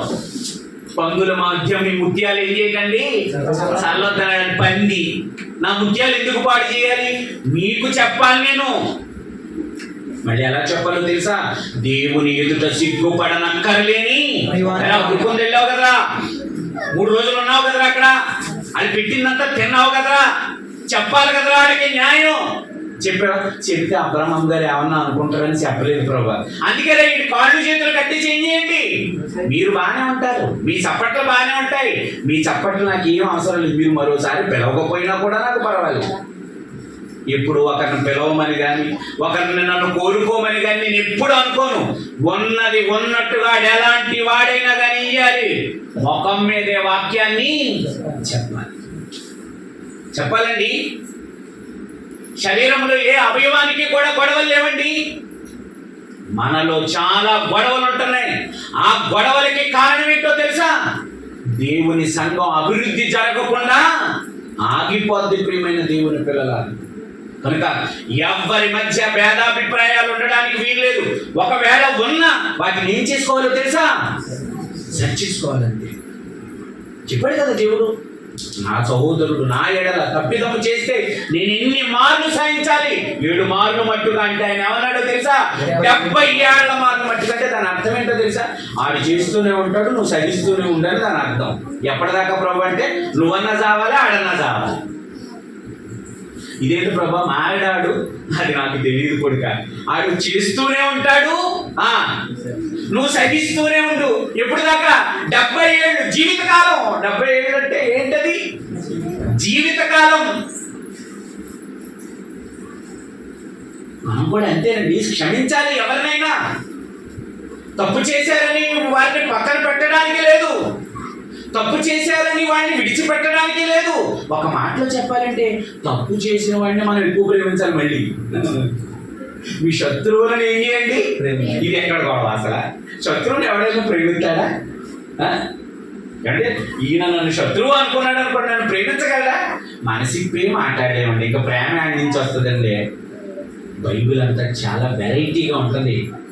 పరలోక మార్గమే వెరైటీ. మరి అందులో నియమ నిబంధనలు కూడా ఎలా ఉంటాయి? ఎవడన్నా వచ్చి 1 మైల్ దూరం రా అంటే ఎంత దూరం వెళ్ళాలంట? ఎవడైనా నీ మీద వ్యాజ్యం వేసి నీ అంగీ తీసుకుంటే, ఒరే పనికి మానోడా, నన్ను కోర్టుకి ఎందుకు రా ఇచ్చావు? అడిగితే ఇచ్చేస్తాను కదా అని అటు పై వస్త్రాన్ని కూడా ఇప్పి ఏం చేయాలట? ఇదే అంటే నిజంగా ఇలాగే కనుక మనం మారిపోతే మన సంఘాలు ఎంత అభివృద్ధి చెందుతాయండి. మనం ఈ సమాజానికి ఎంత మార్గదర్శకులుగా ఉంటామండి. అన్నవాడిని అనకూడదు, కొట్టిన వాడిని కొట్టకూడదు, తిట్టిన వాడిని తిట్టకూడదు, గేలి చేసిన వాడిని తిరిగి గేలి చేయకూడదు, బాధ పెట్టిన వాడిని కూడా తిరిగి మళ్ళీ మనం ఏం చేయకూడదు. దొరుకుతావురా నువ్వు అంటాం ప్రతి ఒడిని మనం కదా. అస్సలు ఎవ్వడూ దొరకొద్దండి మనకి. నువ్వు ఎంతగా క్షమిస్తావో దేవుని దగ్గర నువ్వంతగా క్షమించబడతావు. మర్చిపోకండి. మీరెంతగా ఎదుటి వాడిని క్షమిస్తూ క్షమిస్తూ క్షమిస్తూ ఉంటారో దేవుడు కూడా మిమ్మల్ని ఏం చేస్తాడో తెలుసా? క్షమిస్తూ క్షమిస్తూ క్షమిస్తూ ఉంటాడండి. మీరు ఎంతమందిని క్షమించకుండా ఉంటారో మిమ్మల్ని కూడా దేవుడు ఏం చేయడు. ఉపమానం చూశారు కదా, మీరు చదివారా ఉపమానం? ఒకడంట ఒకడికి 100 దేనారములు అప్పున్నాడంట. ఒక ఆయనకి 100 దేనారాలు అప్పు ఉంటే పట్టుకొచ్చినట్ట రాజుగారు. ఏరా అప్పు ఎప్పుడు తీరుస్తావురా, రోడ్డు మీద దర్జాగా తిరుగుతున్నావు నువ్వు అన్నాడట. అంటే అప్పుడు ఆయన అన్నాడట, బాబు గారండి మీకు అప్పు తీర్చడానికి నా దగ్గర ఏమీ లేదండి, ఒకటే ఒక శరణం అండి, మా ఇంటిళ్ళ పార్టీ వచ్చి మీ ఇంట్లో ఒడిగం చేయడం తప్ప మా దగ్గర అప్పు తీర్చే చాయిస్ అయితే మా దగ్గర లేదండి బాబు గారు అని అడగగానే పాపం వాడు ఆ మాట అనగానే పాపం రాజుగారు మనసు కరిగిపోయి అన్నాడట, రే బాబు నువ్వు అస్సలు నాకు డబ్బులు ఇయ్యనే వద్దు, ఇంకెప్పుడు ఇలా అప్పులు చేసి నువ్వు కష్టాలు పాలు అవగాకరా అని ఏం చేసినట్ట, అప్పంతా క్షమించి పంపించేసాడు. నన్ను పరమేశ్వరానికి ఎంత ఇవ్వాలి? 100 ధ్యానారములు. ఎంత ఇంతకి? ₹10. ఒక ₹10 ఇవ్వాలంటే నాకు ఈయన ₹10 ఇవ్వాల్సిన ఆయన కనపడ్డాడు రోడ్డు మీద. నేనేమన్నా మరి నన్ను అబ్రహాం గారు క్షమించాడు కదా, అప్పుడు పరమేశ్వరు నాకు ఇచ్చింది ఒక కాయిన్ ఇవ్వాలి, నాకు ఒక ₹10 50 పైసలు ఇవ్వాలి. 100 ధ్యానారాలు నేనున్నాను అడిగి, ఈయనేమో నాకు ₹10 కనపడ్డాడు. పీకట్టేసుకున్నాడంటే ఇలాగా ఏమట్టేసుకున్నాడంటే పీక గొంతు పట్టేసుకుని డైరెక్ట్గా ఇంకా మాట్లాడుకోవటాలు లేవు. డైలాగ్ ఉంటుంది కదా, ఏంటది, మాట్లాడుకోవటాలు లేవు అన్నట్టంట. మరి ఏం చేస్తామంటే డైరెక్ట్గా తీసుకెళ్ళి చెరసాల్లో పడేసాడు. ఎవరిని? ఈడండి పరమేశ్వరండి నాకు ఎంత ఇవ్వాలి, డబ్బులు అప్పు ఉన్నాడండి, నాకు అప్పు తీర్చమంటే తీర్చడం లేదు కనుక ఈ జైల్లో వేసేయండి అప్పు తీర్చేవారు అని చెప్పేసి జైలు అధికారులకు అప్పచెప్పేసినటువంటి పట్టును పట్టుకెళ్ళి. ఈ విషయం ఆ నోట ఈ నోట ఎవరికి తెలిసింది? అబ్రహాం అయ్య గారికి తెలిసింది. అప్పుడు నన్ను పిలిపించాడు అనమాట, రే జాన్ ప్రసాద్ అర్జెంట్గా పిలపండిరా అని అంటే వచ్చారు. నక్క వినయాలి కదా, అతి వినయం. నక్కవైన తర్వాత కానీ అరే పరమేశ్వర్ నీకు డబ్బులు ఇవ్వాలి ఇట్రా, ఇవ్వాలి అయ్యారు డబ్బులు, ఎగ్గొట్టి మరీ తిరుగుతున్నాడు అయ్యారు. ఇది చెప్పొచ్చా ఈ మాటలు? ఎగ్గొట్టి తిరుగుతున్నాడు, దగ్గొట్టి దిగుతున్నాడు అని చెప్పొచ్చా? ఇది అసలు చెప్పకూడదు. మరి ఏం చేసేవారా అంటే పీ కట్టుకుని పోలీస్ స్టేషన్లో అప్పు చెప్పేశాను అయ్యారు అన్నాడు. అనగానే అమ్మతో మార్పుడా, నీదంత అప్పు నేను క్షమించాను కదా, ఆ చిన్న అప్పు నువ్వు ఎందుకు క్షమించలేదురా? కనుక ఆ డబ్బు నేను కట్టేస్తాను. ఇప్పుడు ఎవరిది? పరమేశ్వర్ అప్పు కట్టేసినట్ట. కట్టేసి నువ్వు కడపటి కాసు చెల్లించు వరకు, అంటే వడ్డీతో సహా నాకు అప్ప చెప్పే వరకు మాత్రం కట్టేసి ఎక్కడ పడేయండి అని కింద అంటాడు అనమాట. మీరు క్షమిస్తే దేవుడు కూడా మిమ్మల్ని క్షమిస్తాడు, మీరు క్షమించకపోతే మిమ్మల్ని కూడా దేవుడు క్షమించడు. ఇదొక్కటి నీకు అర్థమైతే నీకెవ్వడి మీద పగ ఉండదు, నీకెవ్వడి మీద ప్రతీకారం ఉండదు, నీకెవ్వడి మీద ఇబ్బంది ఉండదు. ఆఖరికి నిన్ను అన్నవాడి మీద, నిన్ను గేలి చేసిన వాడిని కూడా నువ్వేం చేస్తావో తెలుసా? ఏమండి మిమ్మల్ని వాడు ఎంత మాట అన్నాడండి అని ఎవడని చెప్పాడు అనుకో, నాలంటి వాడు వచ్చి పోలేరా నన్నే కదరా అన్నాడు, నన్ను కాకపోతే ఎవడంటాడు రాడు అంటావా? అన్నాడా? నువ్వు సాక్ష్యం చెప్తావా? నేను మొక్క మీద అడిగేస్తానండి. మనమండి మనకి సాక్ష్యాలు కావాలి, రుజువులు కావాలి. వద్దు, మనం ఎవరినైనా కానీ ఏం చేయాలి? క్షమించండి. అంటే మనల్ని క్షమించలేదండి, మనం మంచివాళ్ళం అండి. మనం మంచివాళ్ళమా చెప్పండి? మనం ఇక్కడ కూర్చున్నామంటే దాని అర్థం ఏంటో తెలుసా? ఒక ఆయన మనల్ని క్షమిస్తే మనం వచ్చి ఇక్కడ మనల్ని ఒక ఆయన క్షమించినప్పుడు మనం ఎదుటి వారిని క్షమించొద్దా? క్షమించాలి. ఎప్పటి వరకు క్షమించాలి? మీరు ఈ లోకాన్ని విడిచి వెళ్ళిపోయేంత వరకు, లేకపోతే నీ సోదరుడు ఈ లోకాన్ని విడిచిపెట్టి వెళ్ళేంత వరకు. వాడు ఎలాంటి వాడైనా కానీ నువ్వేం చేయి? క్షమించు, క్షమించు, క్షమించు. క్షమే ఆయుధం. మేకలు కొట్టారండి, పక్కలో బయలుపొడి పొడిచారండి, ముఖం మీద ఉమ్మి వేశారండి, బట్టలు విప్పి చీటీలు వేసుకుని పంచి పెట్టేసుకున్నారండి, బట్టలు కూడా ఉండనివ్వలేదండి, దేహం మీద కొరడాలతో కొట్టారండి. పాపము లేనివాడండి ఆయన. మరి ఎంత తిరుగుబాటు చేయాలి చెప్పండి? ఎంత రోషం రావాలి చెప్పండి? పాపాత్ములమైన మనకే ఎవడైనా మనల్ని ఒక మాట అంటే మనకి రోషాలు వచ్చేస్తుంటే మరి పాపము లేని వాడికి ఎంత రోషం రావాలి? ఆయన నేర్పించింది అదే. నాయనా పాపము లేని నేనే సహించినప్పుడు పాపాత్ములైన మీరు కూడా ఏం చేయండి? క్షమించండి. ఆయన క్షమించాడు కానీ మనం మాత్రం ఏం చేయట్లేదు. తెలుగు భాషలో నచ్చని పదం అంటే ఆయనకి తెలుగు భాషలో నచ్చని పదం అంట. ఏంటది? దేవుడికి అద్భుతంగా నచ్చే పదం ఏంటో తెలుసా? క్షమించండి, ఆయన మిమ్మల్ని క్షమించాడు కనుక మీరును మీ సహోదరులు ఏం చేయండి? క్షమించండి. ఇలా చేస్తే సంఘం అభివృద్ధి పదం వైపు నడుస్తుందండి. సంఘ కీర్తి గ్రామ గ్రామాలకి విస్తరించదండి. ఏమండి, ఆ సంఘం అటండి క్షమించే సంఘం అంటండి, ఆ సంఘం అటండి ఏక భావముతో ఉండే సంఘం అటండి, ఆ సంఘం అటండి సంతోషముతో ఉండే సంఘం అటండి, ఆ సంఘం అటండి ఆనందముతో ఉండే సంఘం అటండి, ఆ సంఘం అటండి ఎదుటి వాడి అక్కర్లో కూడా పాలు పంచుకునే సంఘం అటండి. పేరు వెళ్ళిపోతుందండి సంఘం. అంత పేరు మనకు వద్దా? వద్దా చెప్పండి? కావాలి. ఇంకేం చేయాలి? కొన్ని మాటలు చెప్పి నేను ముగిస్తాను. ఫిలిప్పీయులకు రాసిన పత్రిక 2వ అధ్యాయం, ఫిలిప్పీయులకు రాసిన పత్రిక 2వ అధ్యాయం 25వ వచనం నుంచి చదువుకుందామండి. మరియు నా సహోదరుడు జత పనివాడును నా తోటి యోధుడును మీ దూతయు నా అవసరములకు ఉపచరించిన వాడైన ఎపఫ్రోదితును మీ యొద్దకు పంపుట అగత్యమని అనుకుంటుని అతడు రోగి అయి మీరు వింటిరి కనుక రోగి అయి ఉంటేనని మీరు వింటిరి కనుక అతడు మిమ్మల్ని అందరినీ అతడు మిమ్మల్ని అందరినీ కూడా ఏం చేయాలనుకుంటున్నాడట?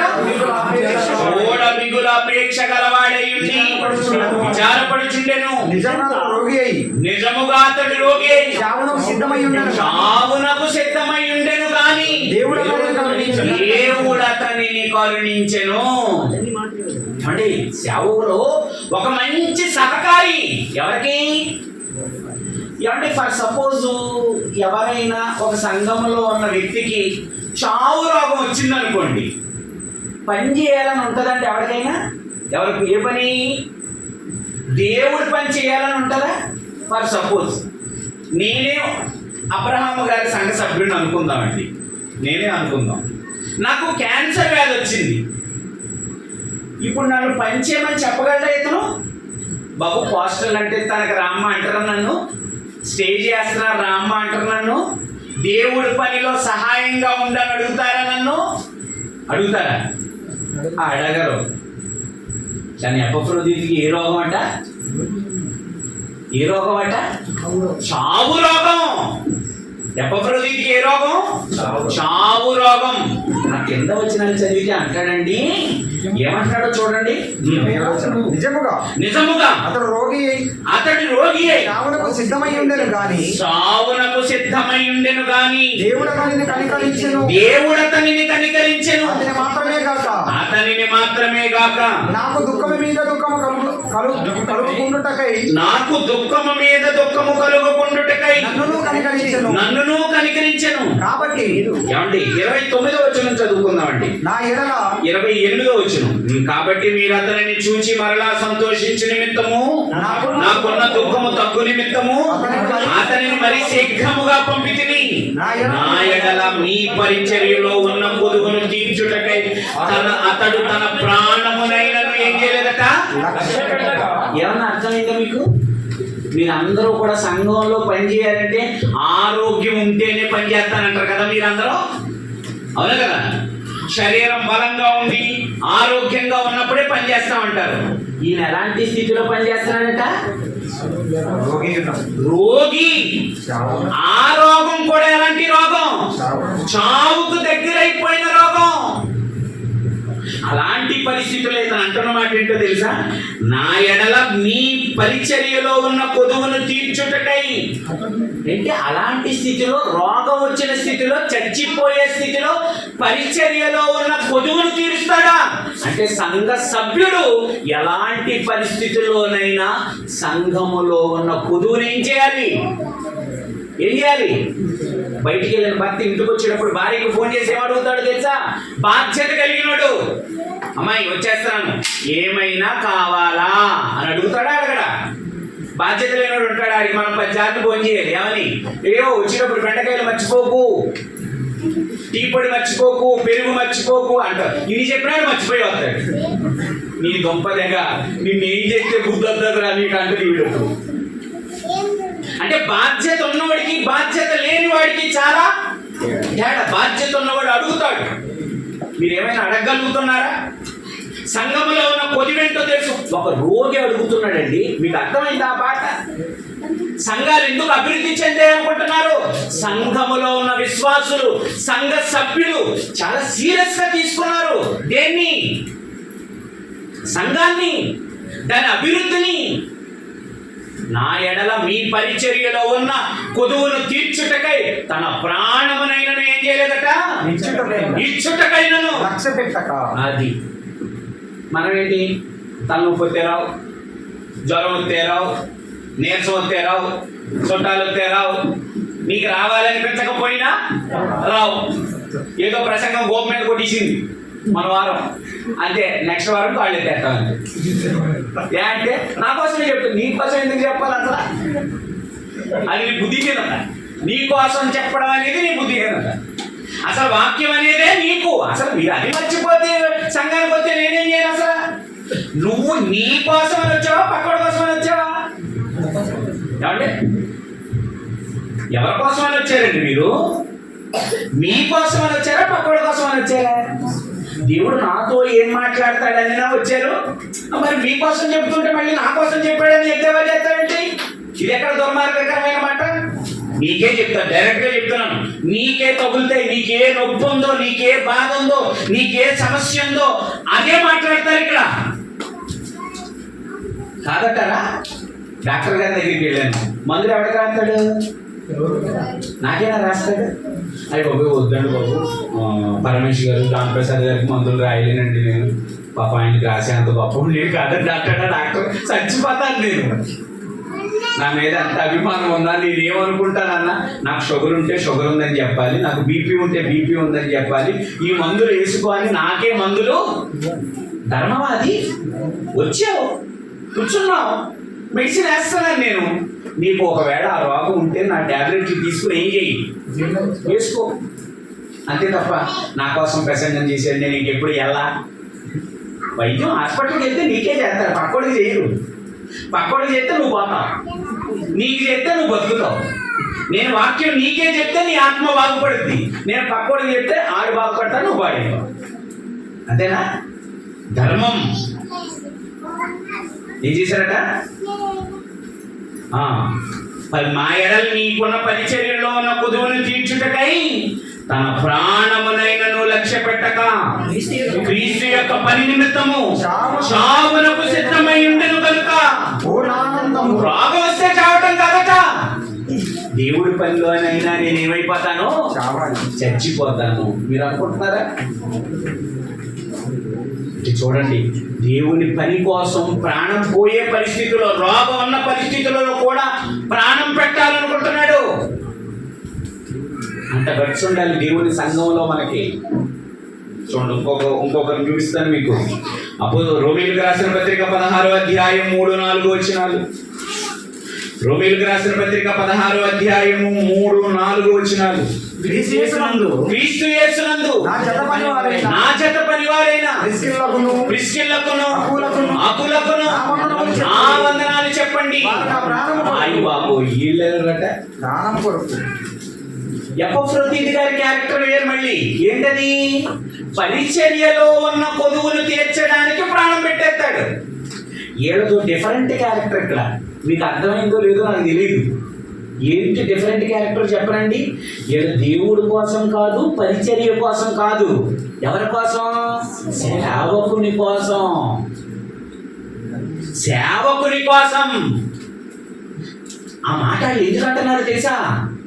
నీ కోసం మేము ఏం చేస్తామో తెలుసా? మా ప్రాణమైన ఇచ్చేస్తామని అంత గర్వంగా ఎందుకు చెప్తున్నాడు తెలుసా? పౌలుని చంపేసే పరిస్థితులు ఉన్నాయన్నమాట.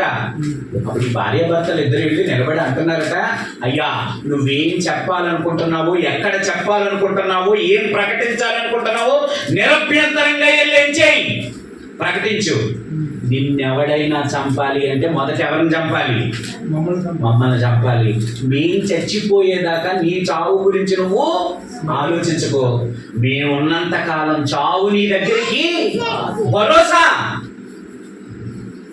సేవకునికి సంఘ సభ్యుడు ఏమివ్వాలి? భరోసా. మీలో ఎంతమంది సేవకుడికి భరోసా? మేమున్నాం, నీకేం కాదు. పౌలు గారికి భరోసా అండి. ఎవరు? అకుల ప్రిస్కిల్లా తన ప్రాణాన్ని పెట్టేస్తారట. ఎవరి కోసం? పౌలు గారి కోసం, సేవకుడి కోసం. నువ్వు పెడతావా? సేవకుని కోసం ఆలోచిస్తున్నావా? సేవకునికి సహాయం చేయగలుగుతున్నావా? సేవకుడిని నిలబెట్టగలుగుతున్నావా? సేవకుడిని ఆదరించగలుగుతున్నావా? ఇది బాధ్యత అండి, పాత్ర అన్నాను అంతే. అందుకే ఎన్ని పాత్రలు నువ్వు పోషించాలి. సేవకుడి కోసం పాత్ర పోషించాలి, సంఘం కోసం పాత్ర పోషించాలి, దేవుని కోసం పాత్ర పోషించాలి, దీన్ని అభివృద్ధి పరచడం కోసం నువ్వు పాత్ర. ఎన్ని బాధ్యతలు ఉన్నాయి అనుకుంటారు? మీకు ఇవేం తెలియదు. వస్తారు కూర్చుంటారు పోతారు, వస్తారు కూర్చుంటారు పోతారు. ఎప్పుడు చేసేవాడే ఏం చేయాలి? పని చేస్తూ ఉండాలి. ఏమండి, ఎప్పుడు చేసేవాడు ఎక్కువ కాలం చేయలేడండి. ఏదో ఒక రోజు ఆయనకి బాధ కలుగుతుంది. ఆ పనుల నుండి విముక్తి కలిగించుకోవడానికి ఇష్టపడతాడు అతను. చేస్తున్న వాడికి మనం కూడా కొంత చెయ్యూతనిచ్చామనుకోండి, నడుస్తున్న వాడి వెనకాల మనం కూడా 2 అడుగులు వేసామనుకోండి, కష్టపడుతున్న వాడి కోసం మనం కూడా కొంత కష్టాన్ని ఇచ్చామనుకోండి, అప్పుడు చేసేవాడికి ఎలా ఉంటుంది? సంతోషంగా ఉంటుంది, ఇంకా చెయ్యాలనిపిస్తుంది, ఇంకా ఎక్కువగా పరిగెత్తాలనుకుంటుంది. కానీ సంఘాల్లో జరుగుతుంది ఏంటో తెలుసా? ఇచ్చేవాడే ఎప్పుడు ఇవ్వాలి, పెట్టేవాడే ఎప్పుడు పెట్టాలి, చేసేవాడే ఎప్పుడు చెయ్యాలి. పాడేవాళ్లే పాడాలి, చేసేవాళ్లే చేయాలి, చెప్పేవాళ్లే చెప్పాలి, మరొకరు ముందుకి రారు. అలా ఎంతకాలం నడుస్తుంది? సంఘం నడవదు. అందరూ బాధ్యతను పంచుకోవాలి, అందరూ తమ తమ పాత్రకి న్యాయం చేయాలి. నిజమండి. ఇంకొక పాయింట్ కూడా మనం చదువుకుందామండి. ఫిలిప్పీయులకు రాసిన పత్రిక 2వ అధ్యాయం 19వ వచనం. చాలా పెద్ద పాఠం అండి. నేను అక్కడికి చాలా చాలా చాలా కట్ చేసుకుని వస్తున్నాను. నేనును మీ క్షేమము తెలుసుకుని ధైర్యము తెచ్చుకుని నిమిత్తము తిమోతిని మీ యొద్దకు శీఘ్రముగా పంపుచున్నాను. పంపుటకు ప్రభువైన యేసునందు నిరీక్షించుచున్నాను. మీ క్షేమ విషయమై నిజముగా చింతించువాడు అతని వంటి వాడెవడును. ఏమండి, సంఘములో ఉన్న సభ్యుల కోసం సంఘ సభ్యునికి ఏమంటారో తెలుసా? చింత. పలానా సోదరు ఎందుకు వెనకడుగు వేస్తుంది, పలానా సోదరుడు ఎందుకు దేవుడి విషయంలో వెనక తగ్గుతున్నాడు అని సంఘ సభ్యుల కోసం చింత కలిగి ఆలోచించాలట. ఎందుకే తిమోతి గారికి చింత ఉంది కదా.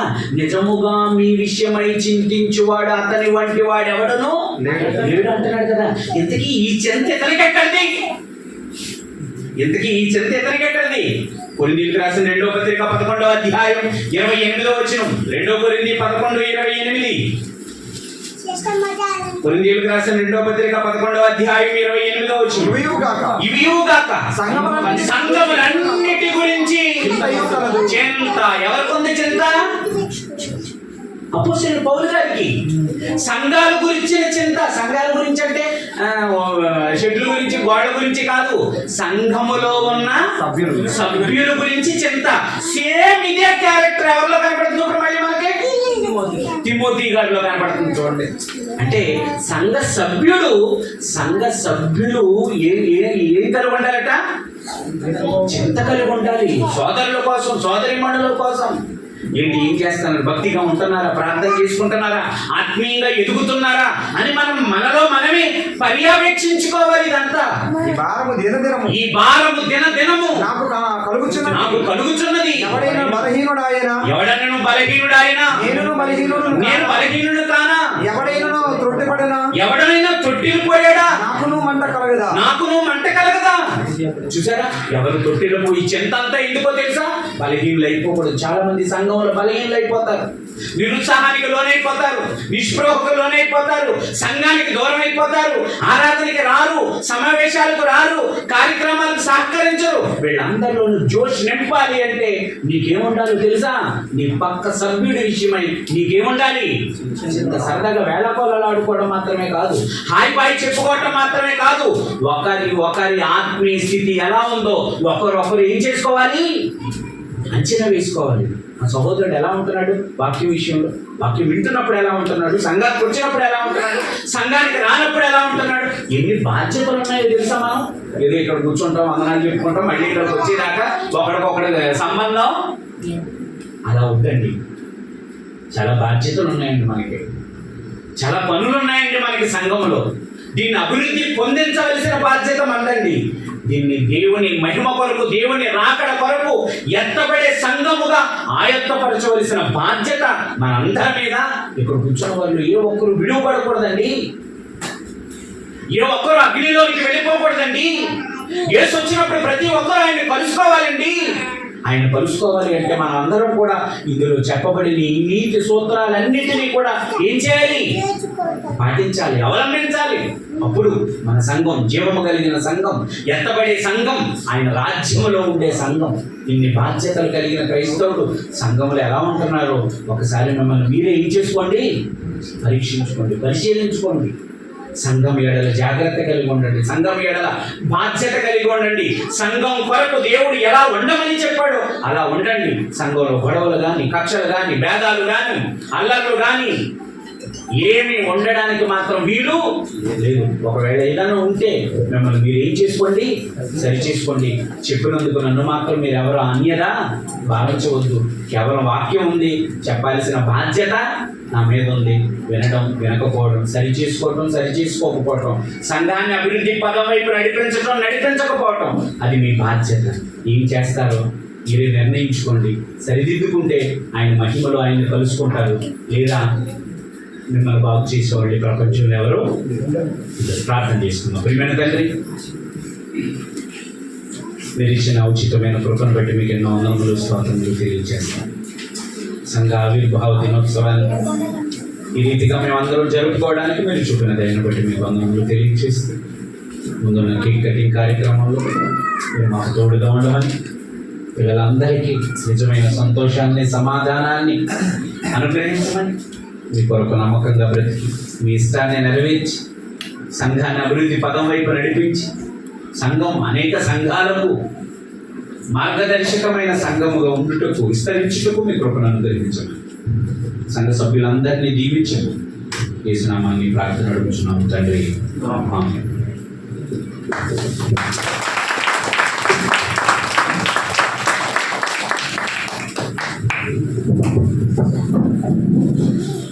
ఓకే ప్రియ గారు, మరి